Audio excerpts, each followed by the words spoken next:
السلام علیکم ورحمۃ اللہ وبرکاتہ۔ الحمدللہ رب العالمین والصلاة والسلام علی سید الانبیاء والمرسلین، اما بعد، وقال اللہ تبارک وتعالی فی القرآن المجید والفرقان الحمید، اعوذ باللہ السمیع العلیم من الشیطان الرجیم، بسم اللہ الرحمن الرحیم، قل ان صلاتی ونسکی ومحیای ومماتی للہ رب العالمین۔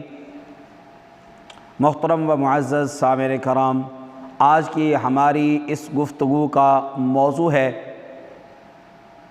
کون سے ایسے جانور ہیں کہ جن میں قربانی کا حصہ ہم رکھ سکتے ہیں، اور کون سے ایسے جانور ہیں جن کو ایک ہی شخص صرف قربان کر سکتا ہے۔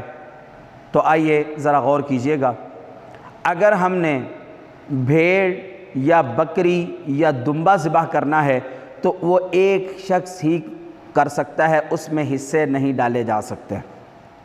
اب سوال یہ ہے کہ پھر کون سے ایسے جانور ہیں جس میں قربانی کے حصے ڈالے جا سکتے ہیں؟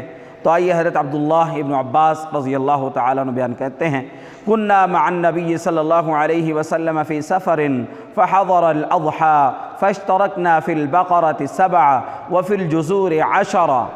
حضرت عبداللہ ابن عباس کہتے ہیں ہم رسول اللہ صلی اللہ علیہ وسلم کے ساتھ ایک سفر میں تھے، تو قربانی کا وقت آیا تو ہم میں سے جو صحابہ اکرام تھے، گائے کے ہم نے 7 حصے کیے، یعنی 7 آدمی ایک گائے میں سے حصے ڈال سکتے ہیں۔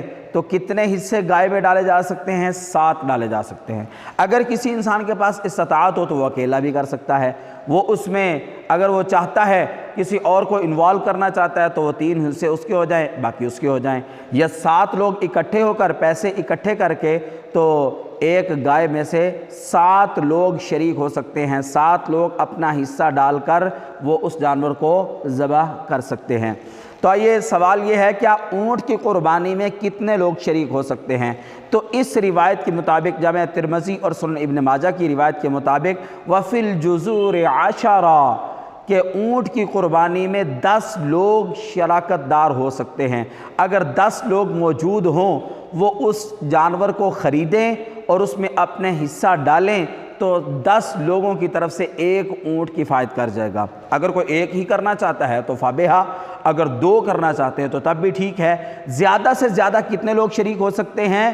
10 لوگ شریک ہو سکتے ہیں اونٹ میں، اور 7 لوگ زیادہ سے زیادہ شریک ہو سکتے ہیں گائے میں۔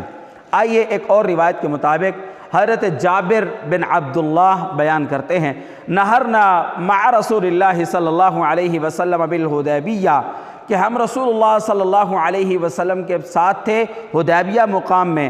تو جب قربانی کا وقت آیا تو ہوا کہ البدن عن 7، تو ہم نے جو اونٹ تھا تو اس میں بھی ہم 7 لوگ شریک ہو گئے، 7 لوگوں نے حصہ ڈالا اور ایک اونٹ کو ذبح کیا 7 لوگوں کی طرف سے۔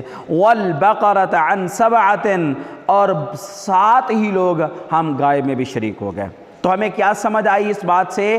اس حدیث میں، صحیح مسلم کی یہ روایت ہے، تو اس میں یہ ہے کہ گائے ہو تو تب بھی 7 لوگ شریک ہو سکتے ہیں، اونٹ ہو تو تب بھی 7 لوگ اس میں شریک ہو سکتے ہیں۔ لیکن اگر دوسری روایت کے مطابق اگر اونٹ میں 10 لوگ شریک ہونا چاہیں تو وہ بھی اپنی شراکت داری کر سکتے ہیں، اور 10 لوگ اپنا حصہ ڈال کر ایک ہی اونٹ کو ذبح کر سکتے ہیں۔